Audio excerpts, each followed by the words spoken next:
Hello, this is Iron Bill back again with another video, and it's been a while since I made a video, and a lot of that has to do with the fact that I was traveling, but also more. Bungie's servers have not been very stable over the last week or so, and really got bad over the weekend, progressively worse as the week last week.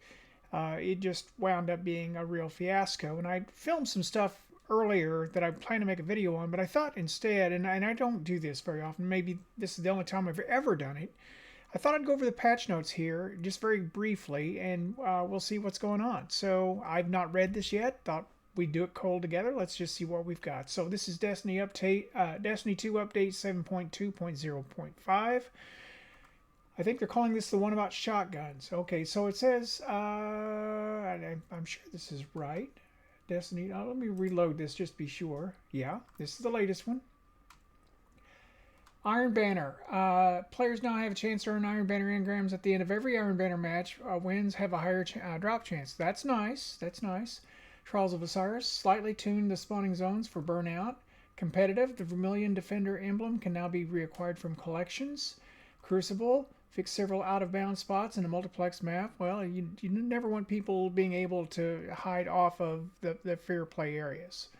Fixed an issue in Disjunction where players could spawn under the map. Hadn't had that happen yet. Raids and Dungeons. Crotazan. Crotazan loot pool has been modified to have more balanced distribution of armor pieces. This change only affects armor. Weapon drops remain as before. This is the new loot pool per encounter. Abyss. You could get helmet, gauntlets, and chest armor. Over Soul Throne Bridge. Gauntlets, chest armor, and leg armor. Your Ute. You get chest armor, leg armor, and class item. And Crota, son of Chronix, Oryx, leg armor, class item, and helmet. So at least now you know if you want to farm which place to go. Eidolon's Ally can now be reacquired from collections with the correct purchase requirements. Fixed the Spoils of Conquest Triumph to only require the players to find 2 hidden chests. There was never a third chest to find. Never. Oh, that's good to know. Nightfalls, Heist Battleground Mars. Reduce combatant count and frequency during some encounters in higher difficulty levels. Hey, let me tell you, Grandmaster-wise, to me, the Heist Battlegrounds have been a savage mistake. They are not designed for Nightfalls. This is just Bungie in desperation trying to reuse assets. I understand why they're doing it. It's just a horrible idea. And I've spoken to nobody that said this was a great experience. Nobody. You know, this is... Games should be fun. This is not fun. Alright, so... Gameplay and investment. Armor. Fixed an issue where Astrocyte Verse was applying the volatile debuff to unintended objects. Fixed an issue where having too many perks active at the same time could kick players to orbit. Interesting. Weapons. Fixed an issue where shotguns had more damage fall off than intended when aiming down sights. Now, this one had manifested specifically in the Crucible. If you aim down sight, there was a pretty good chance you weren't going to be able to do proper damage, even at 0 distance. So, you know, shotguns have a very short range anyway. 10 meters, you know, for the most part is max. So you got to imagine if you're having a drop-off problem on a weapon like that, it's a big issue. Fixed an issue where special ammo could be generated by swapping weapons very quickly. Another exploit. Fixed an issue where Necrochasm's Cursed Thrall arc explosion dealt less damage than intended to combatants. Updated the Necrochasm Catalyst description to reflect that the requirements needed. The Catalyst unlocks after obtaining 35 essences of the Oversoul. No combatant defeats needed. Abilities. Strand Warlock, Weave Walk. While the players Weave Walk, Arc, Soul, and No Time to Explain drones deal reduced damage. So they're not going to let you just pile that up. Any perceived threadlings deployed while the player is in Weave Walk will deal reduced damage. Players can no longer dunk the spark while in Weave Walk. Guess where that was being exploited. And while carrying the spark, the damage resistance provided by Weave Walk is reduced. Yeah, I mean, of course. Artifact. Fixed an issue where Monochromatic Maestro was not working with Strand. Fixed an issue where Elemental Munitions was granting more special and heavy ammo than intended in combination with the Whirling Maelstrom Strand Hunter aspect. Hadn't used that, so I didn't know. I'm not much of a hunter main. Bounties and Pursuits. Fixed an issue where the high energy Crucible bounty did not progress on energy weapon kills. Fixed an issue where the high energy Crucible bounty did not progress. Oh, okay. Fixed an issue where the description of the ritual violence seasonal challenge was asking for combatant kills from Season of the Witch activities instead of ritual playlists. Okay. Basically, what they're saying is that they're not going to require you to play Gambit or Crucible to complete this. UI and UX. Fixed an issue where the featured quest tile had higher cursor friction than intended. I don't even know what that means. And the description of Seventh Spire now properly reflects its 2 difficulty options. And in general, the Season Pass will now properly reflect pass ownership state for the rank 71 reward. Didn't know that was a problem. And the Dance Off emote now correctly reflects its additional effects when viewed in Eververse. Well, what's not being discussed there in that patch note? Anyone? Anyone? You.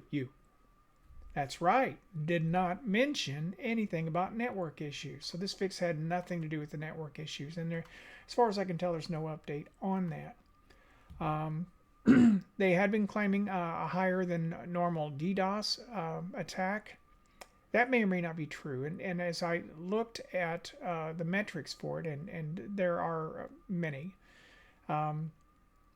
what I was getting was there were indeed spikes in activity, but the metrics that I was checking were self-reporting metrics, which meant or means that players would just indicate that they were having trouble getting on.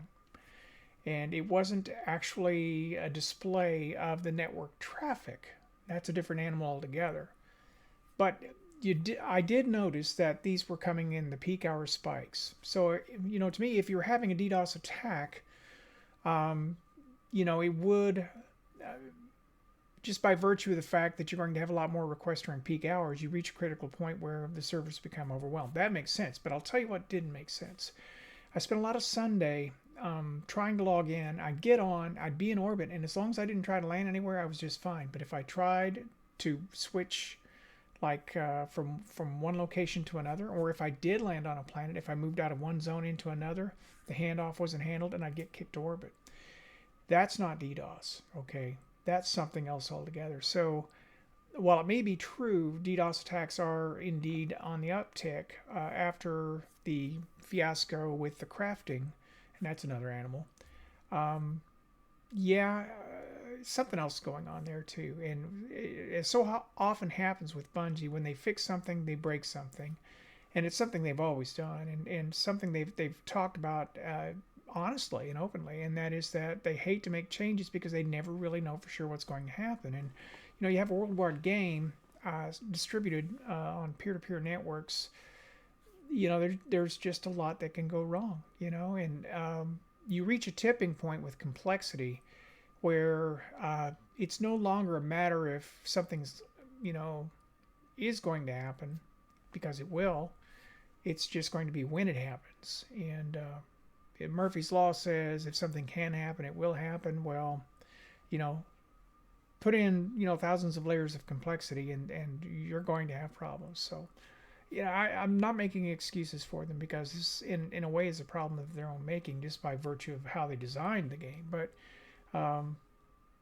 it's nearing its life, the end of its life, and I plan to ride this thing out, one way or the other. And there are going to be, I feel, unfortunately, there are going to be a lot more instances like this past week or two, both with the craft glitch and with the DDoS / coding errors that they were having. So anyway, I wish they'd addressed that in the patch notes here. They clearly did not.